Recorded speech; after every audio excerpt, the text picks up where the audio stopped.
uno de los grandes retos que ha presentado la pandemia, el coronavirus y toda esta situación que tenemos que afrontar es justamente el de la situación en los establecimientos educativos y cómo se imparte la educación, con consecuencias que no las podemos medir ahora, porque seguramente las consecuencias de todo lo que está ocurriendo se van a poder observar y detectar a largo plazo.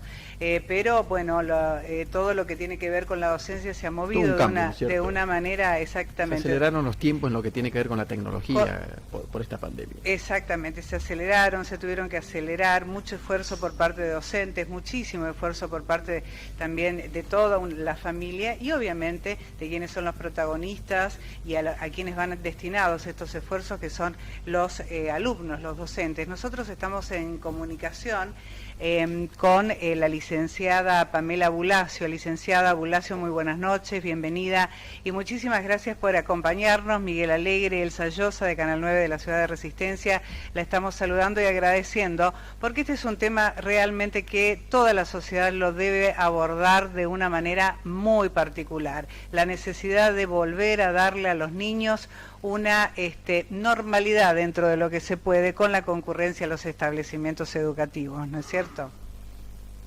Buenas noches para el piso, gracias a ustedes por convocarme. Bueno, es muy importante que le demos espacio a la educación, ¿no es cierto? Y más en este tiempo de cambio. Licenciada, bueno, ¿cómo se encara o cómo se está encarando estos meses de pandemia, de cuarentena? Digamos, hay un combo bastante particular, docentes, tecnología, niños, padres. Bueno, ¿cómo se está conjugando todo eso y cómo puede llegar a terminar toda esta cuestión? Esto sorprendió claramente al escenario educativo, ya que si bien en algunos colegios, no en todos, y en la mayoría de los colegios privados sí, pero en los estatales nada, muy poco, casi nada, se usaba la tecnología. Entonces, esto tuvo que hacer un nuevo replanteo de la educación, del escenario educativo. Y ahí no solamente lo sufrieron los chicos, sino también los docentes, que muchos no estaban preparados para el uso de nuevas tecnologías. Fue totalmente un desafío que creo que recién ahora estamos pisando firme. Creo que al principio fueron pruebas de ensayo y error y lamentablemente se perdió mucho tiempo y hubo chicos que inclusive al día de hoy quedaron desconectados. Porque también el hecho de que todo se limitaba a una conexión que en la República Argentina no es equitativa o no es justa, digamos. Hay tantos sectores, el interior fundamentalmente, donde los chicos no tienen ni siquiera en el espacio de domicilio la posibilidad de tener una clase tranquila o de tener conexión para poder desarrollar una clase. Bueno, acá en la provincia de Buenos Aires claramente pasó eso, imagino que en el interior más y más se habrá acentuado en algunas zonas del interior del país. Acá en la provincia de Buenos Aires, en el primer cordón del conurbano bonaerense, no estamos hablando de zonas rurales, los chicos no tenían conectividad, los chicos no contaban con un dispositivo móvil en su casa y no contaban con internet. Y cuando digo los alumnos, uno puede decir, bueno, quizás los papás no estaban preparados como familia porque no se replanteaba ese tipo de educación en la casa, pero cuando hablo de docentes, ahí hago un paréntesis y ahí me preocupa. Que muchos docentes estén formados a la vieja usanza, ¿sí? Como se formaba un docente de hace 50 años atrás, y que no esté ayornado en nuevas tecnologías, en el uso de esas tecnologías, y tampoco cuente con un dispositivo y con Wi-Fi en su casa como para poder hacer las llamadas por Zoom con sus alumnos o poder llevar a cabo esa continuidad pedagógica que era necesario que se haga y que se lleve a cabo ahora de forma no presencial. El tema ahí, el replanteo grande que nos tenemos que hacer nosotros, yo creo que hoy en la educación se abre un nuevo paradigma. Es, ¿qué venimos haciendo mal? Que creo que muchas cosas se venían haciendo mal. Y ¿qué es lo que debemos cambiar? Hoy esta situación nos para en, como decía recién, en replantearnos nuevos paradigmas de cómo seguir de acá en adelante. Es evidente que no podemos seguir formando docentes de la misma forma que los estábamos formando. Es evidente de que la escuela está fragmentada y lamentablemente es clasista. Tiene un niño que va a una escuela pública, se diferencia claramente de un niño que va a una escuela privada, va a tener otro tipo de educación, y lamentablemente dentro de las escuelas públicas también se fragmenta y se sufre esa fragmentación, y ni hablar de lo que sería provincia de Buenos Aires y el resto del país, donde hay chicos que todavía hacen kilómetros y kilómetros para recorrer una escuela. Yo creo que nos debemos replantear cómo formamos a nuestros docentes, qué tipo de educación le estamos dando a nuestros niños, qué importante es la conectividad y que se pueda hacer, se puedan utilizar estas tecnologías en el aula, y que todas las escuelas estén preparadas como para avanzar en esto, y que no la tecnología no solamente sea algo para unos pocos, ¿no es cierto? Yo creo que hoy nos sorprendió que muchos docentes no podían manejar, no podían adjuntar un archivo, no podían hacer algo básico con los dispositivos o con internet, y que muchos, como decía recién, no tenían un dispositivo para trabajar desde su casa. Pero bueno, ahí nos remontamos a lo que lidiamos siempre en la apertura de clases del ciclo lectivo, cuando decimos y se discute solamente lo salarial en mesas paritarias, claro, donde solamente apuntamos a lo salarial y no a renovar programas de estudio, capacitación docente. Pero mientras sigamos en la discusión del salario y del poco salario que cobra un docente, poco también podemos exigir en lo que es la capacitación, y poco le podemos pedir a ese docente que cobra muy poquito, que tenga wifi en su casa, que tenga un buen dispositivo móvil, y ni hablar de los chicos, ¿no es cierto?, cuando hay tantos papás que también están sin trabajo. Entonces creo que es como que hacer un reordenamiento de prioridades, y en esta crisis que sufrimos en el plano educativo, donde dejó a las claras un montón de diferencias y un montón de falencias, empezar a replantearnos realmente qué verdadera educación, qué educación de calidad. Mucho se habla siempre de inclusión, de calidad, de igualdad. Bueno, yo creo que la única herramienta que puede igualar, que puede dar a una sociedad es la educación. Si hay una educación de primera y una educación de segunda y una educación que directamente nivela, nosotros mismos estamos sectorizando y nosotros mismos estamos dejando del sistema a un montón de niños para el futuro. Licenciada Bulacio, usted hablaba y apuntaba muy bien con el tema de los docentes, la situación de los docentes, pero esta pandemia va a dejar daños colaterales para los chicos particularmente también, porque bueno, la conectividad o la falta de conectividad, digamos, uno en clases presenciales iguala la situación pedagógica y también obviamente la situación de sociabilización del niño. Pero en una situación como esta, digamos, algunos van a correr desde atrás cuando se vuelva a la actividad presencial. ¿Y cómo se hace para nivelar, o cuánto tiempo va a llevar nivelar esta situación? Creo que va a ser muy difícil nivelar. Yo creo que nunca pudimos nivelar, ni aún aunque estemos presencialmente, siempre hubo diferencias. Como te dije anteriormente, dependía a qué colegio iba el chico. Si iba a colegio público, generalmente sufría siempre las consecuencias de tener paros. Creo que va a ser el desafío para todos los políticos, ¿no? De replantearse qué clase de educación estamos dándole a los chicos en cuanto a calidad educativa. Y esas diferencias no se van a igualar.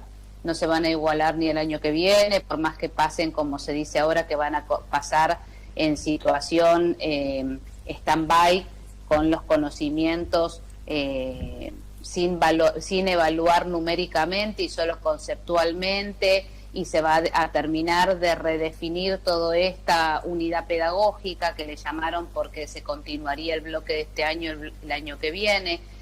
Yo creo que es muy difícil de nivelar. Pero como te digo, imagínate, si era difícil de nivelar antes presencialmente, qué difícil ahora, donde hay chicos que, por lo menos yo te estoy hablando de, como te decía, de la provincia de Buenos Aires, del primer cordón del conurbano bonaerense, que todavía la escuela no los pudo, ¿cómo te puedo decir?, contactar para que se comuniquen y para que lleven al cabo sus clases. Estamos hablando de escuelas muy pobres, de zonas de villa, donde los chicos tienen casa de cartón, y te vuelvo a repetir, del primer cordón del conurbano bonaerense, no quiero imaginar del interior del país, donde hay zonas tan pobres en algunas provincias. Yo tuve la suerte de recorrer Santiago del Estero, Tucumán, y conozco lo que es el interior de mi país. Entonces, no podemos hablar de conectividad donde hay chicos que llevan su infancia, su niñez en casas de cartón, que los he tenido como alumnos. Entonces ese chico perdió un año, ese chico está fuera del sistema. Hoy fue la pandemia, tiene nombre y apellido. Años anteriores, ¿qué fue? ¿Me entendés? Entonces nunca vamos a poder equipar, nunca vamos a poder igualar. Y este año, por más que la quieran dibujar como la quieran dibujar, eso no va a pasar. Yo creo que el único que salió, perdona que te cierro esta idea, el único que salió medianamente beneficiado es el chico de una escuela pública muy pudiente, de una escuela privada, perdón, muy pudiente, de primer nivel, donde tenía por Zoom sus clases habituales en el horario normal, cumpliendo su currícula pedagógica de forma normal. Después tenés el mediano, que tuvo de alguna forma algún contacto con la maestra por Zoom semanal o cada 15 días. Y después tenés el chico que directamente se desapareció de la escuela y sufrió doble consecuencia. No solamente lo pedagógico, sino también lo que vos muy bien decías cuando me hiciste la pregunta, en el rol sociabilizador. Nosotros sabemos que el chico toma la escuela como espacio sociabilizador, no solamente va a la escuela a aprender. Es el lugar donde el chico se conecta, donde tiene sus amigos, donde se relaciona, y qué importante es eso para el chico. Y hoy no solamente se cortó eso, sino también los espacios donde él podía hacer sus juegos, podía relacionarse, donde podía comunicarse, porque tampoco no tiene clubes, no tiene plazas. Entonces, bueno, se sufren dobles consecuencias en el chico. No, le apuntaba acerca de lo que usted mencionaba, ¿no es cierto? Eso de ensamblar lo que se dio este año o lo que se alcanzó a dar este año con lo del año que viene. ¿Eso es bueno, es malo, es lo que nos queda, digamos, no había otra alternativa? ¿Cómo lo plantea usted o cómo lo ve usted? Yo creo que no hay otra alternativa, porque es muy importante que los contenidos se revean. Si bien eso tampoco se manejó muy bien, al principio hubo muchas docentes que quisieron dar todos los contenidos de la currícula anual como si nada estaría pasando, sin hacer hincapié en lo primordial, que para mí como docente es la lectoescritura y en matemática el cálculo matemático, ¿no es cierto? Ya no me interesaba que sepan tanto de ciencias naturales o de sociales, quizás tendrían que haber minimizado contenidos para apuntar solamente a lo prioritario y después lo otro se recuperará. Yo, como decía en una entrevista que me hicieron hace unos días de este mismo tema, no prefiero la puntillosidad de que el chico sepa si una mezcla es homogénea o heterogénea. Prefiero que, y más si se está formando en la lectoescritura en nivel inicial o en el nivel de escuela primaria de primer ciclo, yo quiero que el chico se afiance en la lectoescritura y en el cálculo matemático que en otras cosas. Al principio se lo avasalló al chico que con un montón de temas y yo creo que no, que se tendría que haber apuntado solamente a algunos contenidos. Y creo que es una falacia que se va a igualar y que por más que este año se termine con los contenidos esos, entre comillas o agarrados con pinzas, y se le quiera dar una concomitancia con los contenidos del próximo año y se los quiera unir por esta unidad pedagógica, por la UNIPE, yo creo que van a quedar cosas agarradas muy sobre broches, ¿no es cierto? Licenciada, teniendo en cuenta que por decisión ya del Consejo Federal de Educación los estudiantes no van a repetir, ¿cómo se hace para poder insistir, para motivarlos, para incentivarlos en la continuidad de los estudios, del aprendizaje, de la asimilación de todas las clases y demás en esta situación? Y además, bueno, es una situación muy traumática. ¿A quiénes considera usted que esta pandemia pandemia, este aislamiento, esta forma de ver la educación o de interrelacionarse de esta manera en la distancia afectó a los chicos? ¿A quiénes más? ¿A los adolescentes? ¿A los niños? Yo creo que a todos por igual. El adolescente, obviamente, se relaciona más en el ámbito educativo con sus amigos, lo usa como espacio, como decíamos recién, sociabilizador y bueno, eso lo perdió. Perdió también muchos adolescentes este año egresaban de su escuela secundaria. Fue un doble golpe para ellos porque tuvieron que no solamente un cambio pedagógico, sino un cambio también en lo emocional. Tuvieron que dar por tierra los sueños de la remera de egresados, la fiesta de egresados, el viaje, que quizás para otros es como hasta banal hablar de estos temas cuando hay chicos que los nombrábamos recién ni siquiera pudieron educarse ni por ninguna forma, porque la escuela perdió el contacto y no tenían ni siquiera un teléfono de contacto para contactarse con esa familia de ese alumno. Pero también hay que tenerlo en cuenta, no es hablar de esto, focalizarlo como si fuese algo banal. De hecho, yo tengo una hija que está egresando, pero de la escuela primaria, y para ella fue algo muy triste, algo que le pesó en su momento porque no lo podía entender y cargarle encima las tintas del peso de todo lo pedagógico y de que estudie sola y de una forma en casa distinta a lo que no estaba acostumbrada a hacer. Mira, ahí te puse un ejemplo de un egresado de escuela primaria, un egresado de escuela secundaria de distinta edad, de distinto rango etario, y sin embargo los dos lo sufrieron de la misma manera, porque acá nadie pensó en lo emocional del chico. Siempre se pensó solamente en, bueno, a ver si llegábamos a los contenidos, si podíamos equiparar, pero lo emocional jugó bastante en contra. Yo creo que fue muy importante el papel que jugaron las familias, que por suerte acompañaron mucho, las familias que pudieron acompañaron mucho. Entonces también le hicieron sentir al chico que si bien había cambiado el escenario educativo en cuanto al edilicio, seguían teniendo responsabilidades en casa, entonces seguían desarrollando sus aprendizajes en casa.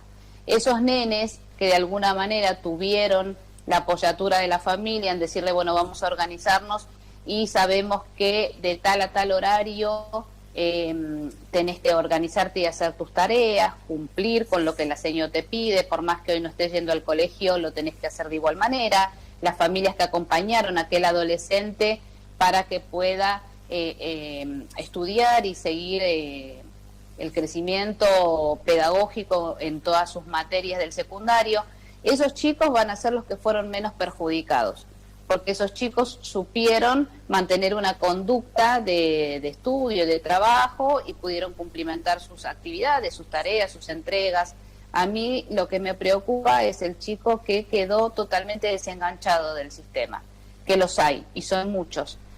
No me imagino los que estarán en el campo y en el interior de las provincias, claro. Cuando, como te digo, acá nomás, saliendo de Capital, en el primer cordón del conurbano bonaerense, son muchos los chicos que quedaron fuera del sistema. Esos chicos, yo creo que este año pedagógico que se perdió no lo van a recuperar más. El año que viene sería también injusto hacerlos repetir, porque sería agregar más frustración. Y mirá, maestra que no apoya la laxitud en los límites. Yo pienso que al chico no hay que sobresaturarlo, pero sí hay que exigirle, que no soy partícipe de que los chicos pasen de años sin saber. Para mí a los chicos hay que exigirles, pero yo creo que esta vez tenemos que poner un freno, porque no fue culpa de ellos y a ellos también se les cargó muchas cosas, no solamente lo pedagógico, sino también fue un cambio muy importante en lo emocional. Y como te digo, el chico que salió más ileso fue el que tuvo el acompañamiento familiar. Los otros yo creo que es bastante preocupante, y no creo que el año que viene, por más estrategias pedagógicas y por más que el Consejo Federal de Educación se reúna 500 veces, no creo que se pueda solucionar.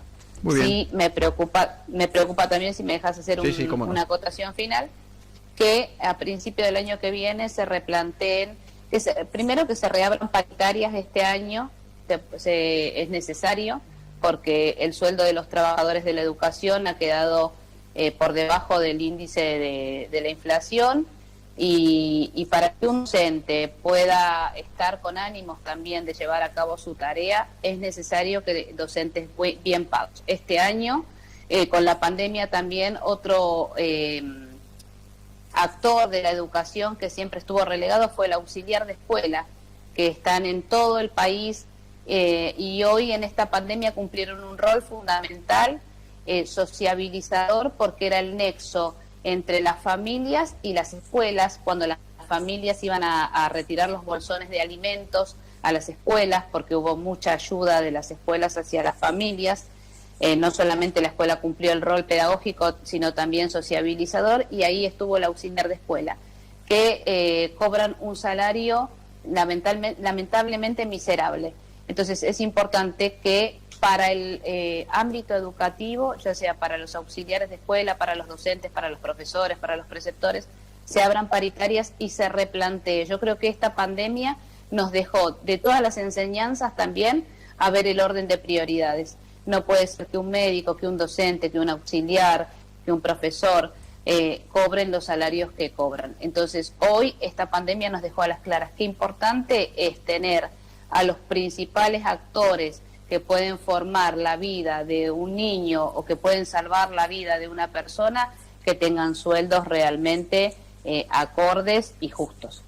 Licenciada, muchas gracias por esta comunicación, muy clara y muy contundente en sus conceptos. Gracias, muy buenas noches. Gracias a ustedes noches. por invitarme. No, por favor, gracias a usted. Muy bien. La licenciada entonces Pamela Bulacio, especialista en educación, dejando conceptos muy contundentes, ¿no es cierto? Y los daños colaterales que va a dejar esta pandemia a nivel educativo, en todos los niveles, tanto a los docentes como también, por supuesto, a los chicos. Fundamentalmente.